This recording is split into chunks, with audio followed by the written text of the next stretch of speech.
আমরা এই ভিডিওটির সাহায্যে একটি 12 ভোল্টের ফ্যান তৈরি করা শিখবো এবং এই ফ্যানটা না অটোমেটিক সিস্টেম রয়েছে। ধরেন আপনার ইলেকট্রিসিটি যদি চলে যায় তাহলে অটোমেটিকলি আমাদের এই ফ্যানটা চালু হয়ে যাবে।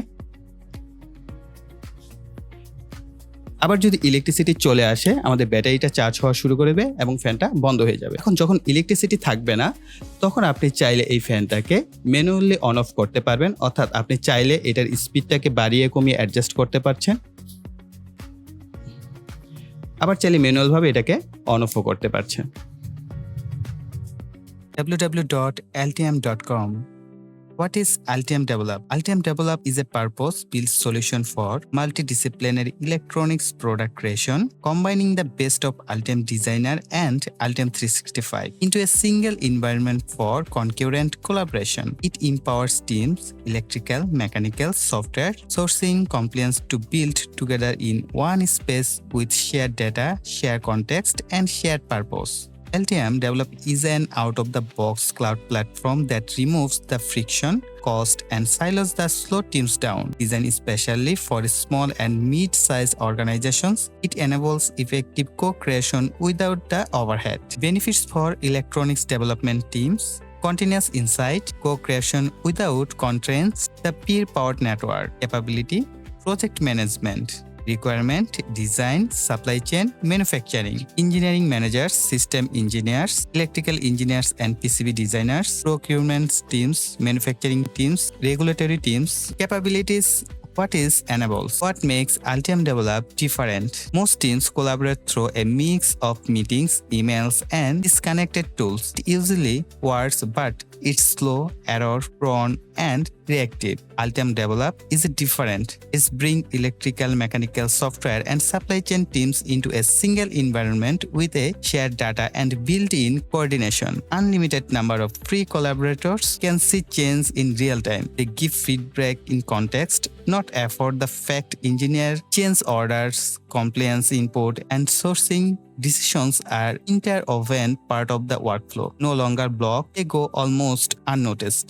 This isn't just a better collaboration, it's true co-creation, faster, clear, and built for the way modern teams work. এই ভিডিওতে হচ্ছে এই ধরনের ব্রাশলেস মোটর এবং পাখাগুলো ব্যবহার করব। তো এইগুলো একই সাথে অ্যাটাচড করাই থাকে, আপনারা চাইলে এগুলো খুলতেও পারবেন, কিন্তু এইগুলো এই অবস্থায় কিনতে পাওয়া যায়। তিনটা দেখতে পাচ্ছেন, তিনটা হচ্ছে 3 রকমের ওয়াটেজ ভ্যালু নেয়। এইগুলো এটা বেশি ওয়াটেজ, এটা কিছুটা কম, এটা কিছুটা কম। আবার এই ছোটটার মধ্যে আবার 2টা ক্যাটাগরি হয়, একটা হচ্ছে 12 ভোল্টের আর একটা হচ্ছে 5 ভোল্টের। ফ্যান তৈরির জন্য খুবই গুরুত্বপূর্ণ একটা অংশ হচ্ছে এর যে কেসিং বা চেসিস বলেন, যেটাই বলেন না কেন, সেটাকে তৈরি করা। যে অবকাঠামোর উপর আমাদের যে ফ্যানটা তৈরি হবে সেটাকে আপনি কিভাবে তৈরি করতে চাচ্ছেন। এই কারণে আমি আপনাদের সাথে মেজারমেন্ট গুলো বলে দিচ্ছি এবং কি কি অংশ আপনার দরকার হবে। যে প্রত্যেকটা জিনিসকে কিন্তু স্প্রে রং দিয়ে সাদা রং করা হয়েছে। এই টুকরাটা নেওয়া হয়েছে, এটা 5 ইঞ্চি, এটা আমাদের মাঝখানে থাকবে। এরপরে এইটা যে পাইপটা আছে, এই পাইপটা হচ্ছে 2 ইঞ্চির কিছুটা কম আছে, তো এইগুলো 2 ইঞ্চির পাইপই বলা হয়। তো 2 ইঞ্চির একটা পাইপ কেটে এতটুকু অংশ কাটবেন, অংশটা হচ্ছে 1.5 ইঞ্চি পরিমাণ কেটে নেবে। তো 1.5 ইঞ্চি এতটুকু কাটতে হবে।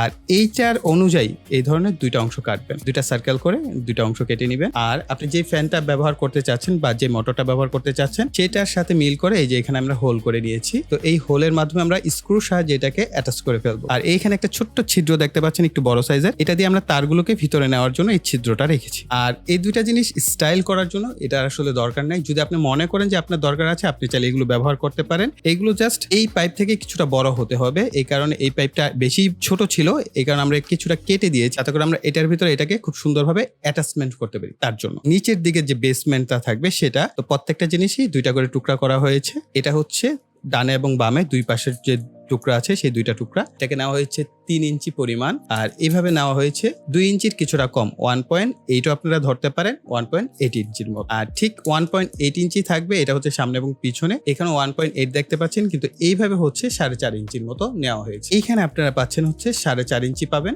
এইভাবে 4.5 ইঞ্চি নিতে হবে। আর এইভাবে আপনারা নেবেন 3 ইঞ্চি পরিমাণ। এই হচ্ছে মেজারমেন্ট। আপনারা এই মেজারমেন্ট করে 2টা করে অংশ বা টুকরা কেটে নেবেন, এতে করে খুব সহজে আপনারা আমার মতো করে সিমিলার বক্স তৈরি করতে পারবেন। এই মোটরের সাথে আমাদের এইটাকে অ্যাটাচমেন্ট করে ফেলতে হবে এইভাবে। আচ্ছা, এই ছিদ্রটা কিছুটা বড় করতে হবে।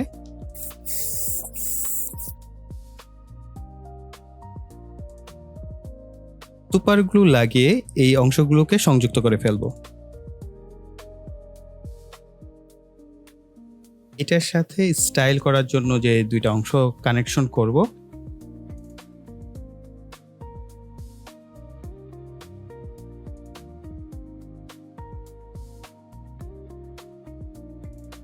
বেশ মজবুত হয়েছে। আমরা এখানে সুপারগ্লু না ব্যবহার করলেও চলবে, অথবা আপনি চাইলে এখানে সুপারগ্লু ব্যবহার করতে পারেন। সামনের দিকের অংশে আমরা একটা সুইচ ব্যবহার করব। এই পাশে আমরা একটা ডিসি সকেট ব্যবহার করছি, এটা পিছনের অংশে বক্সের উপর সেট আপ করতে হবে। এই কারণে আমাদের এইখানে কি একটা ছিদ্র করতে হবে। তো আমি এইভাবে দাগ দিয়ে এটা সেন্টার পয়েন্টটা করে নিয়েছি।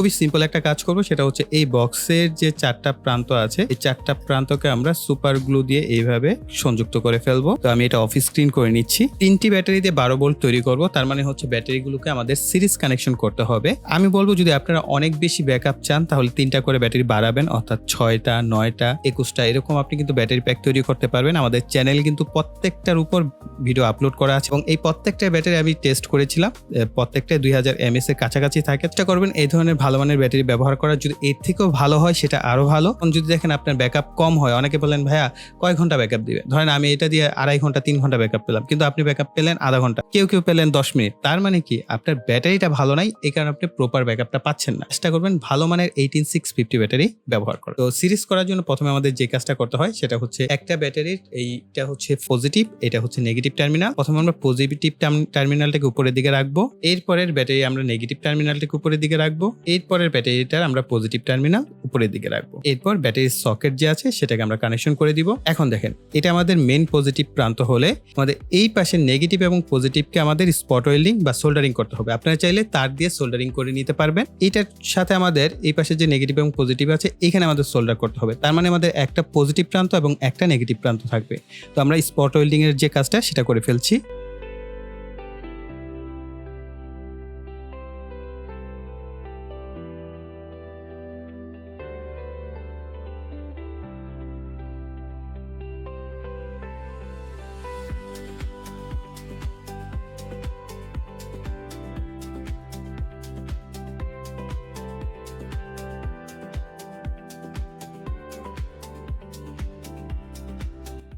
ক্ষেত্রে আপনি 3S BMS যে কোনোটা ব্যবহার করতে পারেন। আমি 3S BMS 10 এম্পিয়ারের এটা ব্যবহার করছি। তো আপনার যেটা মনে হয় যে বেটার, আপনি সেই BMSটা ব্যবহার করতে পারেন।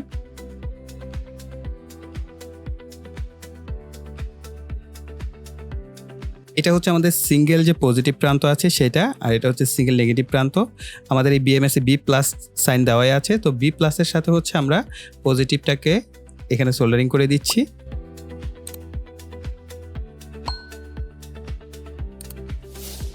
আচ্ছা, এখানে B2 হচ্ছে আমাদের 8.4 যে ভোল্টেজ থাকার কথা, বা 7 এর উপরে যেখানে পাবেন সেটাই মূলত এখানে B2 আমরা এইখানে সোল্ডার করছি। আর B1 হচ্ছে 4.2 ভোল্টের একটা প্রান্ত পাবেন, বা 4 ভোল্টের কাছাকাছি, সেখানে আপনারা কানেকশনটা দিবেন। B1 আর B2 এর কানেকশনটা কিন্তু ইম্পর্টেন্ট। হ্যাঁ, এইখানে নেগেটিভ প্রান্তে মিটারটাকে ধরবেন, ধরার পর দেখবেন কত ভোল্টেজ আছে। এখানে যেমন 7.77 ভোল্টেজ আছে, তার মানে এটা হচ্ছে B2 প্রান্ত। আর এই পাশে এখানেও যে জোড়া কানেকশন, যেটা এটা ব্যাটারি কানেকশন, এখানে ধরবেন, এখানে দেখবেন 0.95, তার মানে এটা হচ্ছে আমাদের 4.2 এর প্রান্ত, এটা হচ্ছে B1। আর এখানে যে ব্যাটারি জয়েন্ট দেখতে পাচ্ছেন, আপনি মাঝখান থেকে নিতে পারেন, যে কোনো একটা ব্যাটারি থেকেও কানেকশন নিলে হবে।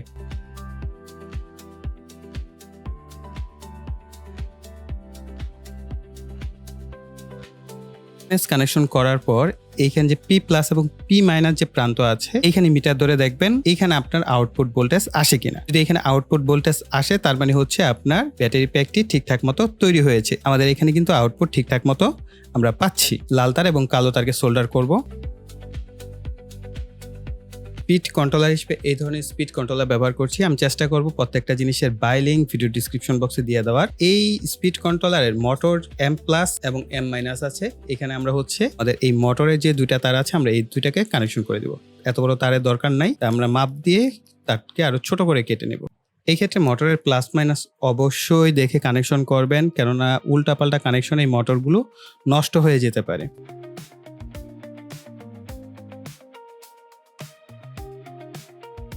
দুইটা লাল এবং কালো তার নিব, এইখানে ভি প্লাস এবং ভি মাইনাসের সাথে কানেকশন করে দিব।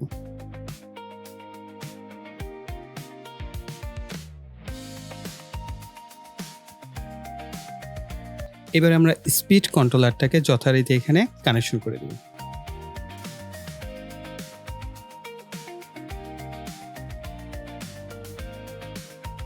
পিসি সকেটটাকে খুলে নিয়েছি, কারণ হচ্ছে এইখানে দেখতে পাবেন এইটা হচ্ছে প্লাস প্রান্ত, এখানে আমরা একটা লাল তারকে সোল্ডার করব, আর এই দুইটা যে প্রান্ত আছে এখানে আমরা একটা কালো তারকে সোল্ডার করে নিব।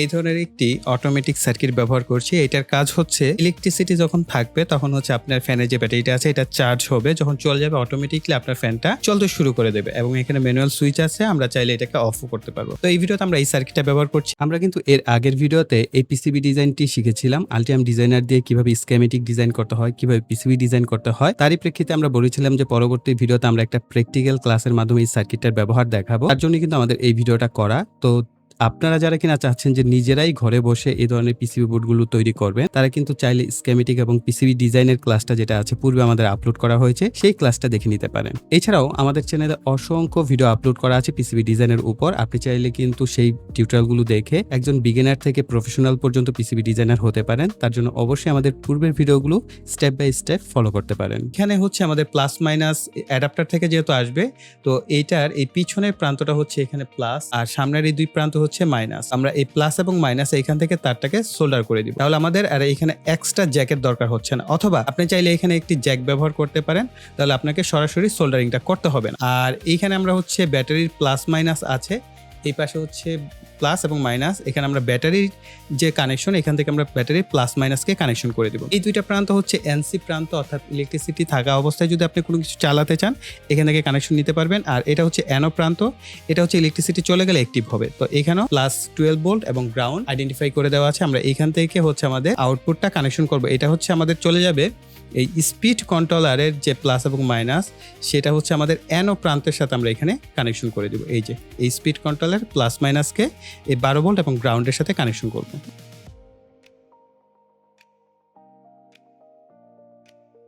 সকেটের সাথে যে প্লাস মাইনাস কানেকশন করেছি দুইটা তার, এই দুইটা তার আমরা এখন আমাদের এই সকেটের সাথে সোল্ডার করে দিব।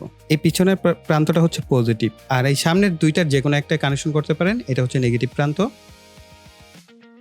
এখন আমরা ব্যাটারিটাকে ভিতরের দিকে সেট আপ করবো, তার আগে কিছুটা ডাবল সাইডেড কস্টেপ আমরা ভিতরের দিকে দিয়ে দিচ্ছি। এখন এই ব্যাটারির যে পজিটিভ আছে এই তারটাকে আমরা কাটবো, কেটে এই সুইচের দুই প্রান্তে সোল্ডার করে দিব।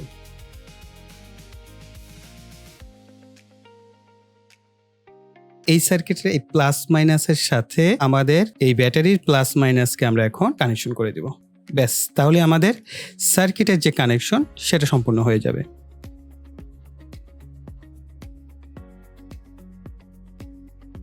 আচ্ছা, এখানে একটা সামান্য ভুল হয়ে গেছে, এই পাশের দুইটা হচ্ছে অ্যানো প্রান্ত আর এই দুইটা হচ্ছে এনসি প্রান্ত। জাস্ট আমরা এই দুইটা প্রান্তকে এখান থেকে একটু চেঞ্জ করে কানেকশন করে দিচ্ছি।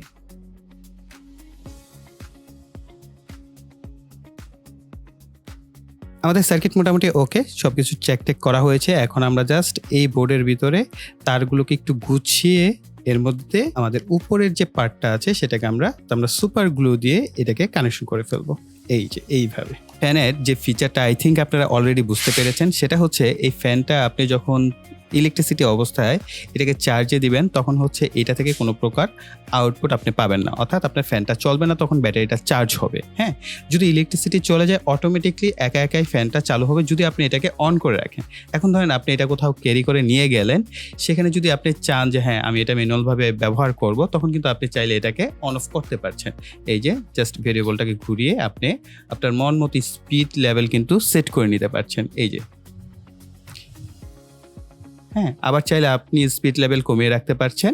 আর এটাকে কিভাবে চার্জ দেবো ভাইয়া, অনেকেই প্রশ্ন করতে পারেন। এটার জন্য সবথেকে সহজ উপায় হচ্ছে আপনি লিথিয়াম ব্যাটারির জন্য 12.6 ভোল্ট বা 12 ভোল্টের অ্যাডাপ্টার ব্যবহার করুন। এটা হচ্ছে 12 ভোল্ট 2 অ্যাম্পিয়ারের অ্যাডাপ্টার। যদিও এখানে আমার 1 অ্যাম্পিয়ারের অ্যাডাপ্টার ব্যবহার করা গেলে চলতো, কিন্তু যেহেতু মার্কেটে আপনি 1 অ্যাম্পিয়ারের অ্যাডাপ্টার অ্যাভেলেবেল পাবেন না, সেই ক্ষেত্রে আপনি 2 অ্যাম্পিয়ারের অ্যাডাপ্টারগুলো ব্যবহার করতে পারেন। এগুলো 2 অ্যাম্পিয়ার থেকে কিছুটা কমই থাকে। সেই ক্ষেত্রে আমাদের ব্যাটারিগুলো কিন্তু প্রপারলি চার্জ হবে। অবশ্যই 12 ভোল্টের অ্যাডাপ্টার ব্যবহার করতে হবে। যেমন আমার হাতে যে অ্যাডাপ্টারটা দেখতে পাচ্ছেন, এটা 12 ভোল্ট 2 অ্যাম্পিয়ারের অ্যাডাপ্টার। আপনি যদি লিড অ্যাসিড ব্যাটারি ব্যবহার করতে চান, তাহলে কষ্ট করে প্রিয় ভাইকে একটু কমেন্টে জানাতে হবে যে হ্যাঁ ভাইয়া, আমরা 12 ভোল্টের লিড অ্যাসিড ব্যাটারি দিয়ে ফ্যান তৈরির ভিডিও চাই। তাহলে আপনাদের কমেন্টের উপর নির্ভর করবে যে পরবর্তীতে আপনাদের জন্য একটি লিড অ্যাসিড ব্যাটারি দিয়ে 12 ভোল্টের ডিসি ফ্যান তৈরি করে দেখাবো কিনা, অথবা এসি ডিসি ফ্যান তৈরি করে দেখাবো কিনা। তার জন্য অবশ্যই প্রিয় ভাইকে লাইক, কমেন্ট এবং শেয়ার করবেন। পাশাপাশি যারা এখন পর্যন্ত চ্যানেলকে সাবস্ক্রাইব করেনি, এরকম নিত্য নতুন ভিডিও পাওয়ার জন্য অবশ্যই চ্যানেলকে সাবস্ক্রাইব করে পাশে বেল বাটনটি অ্যাক্টিভ করে রাখবেন পরবর্তী ভিডিওর নোটিফিকেশন পাওয়ার জন্য। সো এই বলে এখানে বিদায় নিব। সকলে ভালো থাকবেন, সুস্থ থাকবেন, টাটা।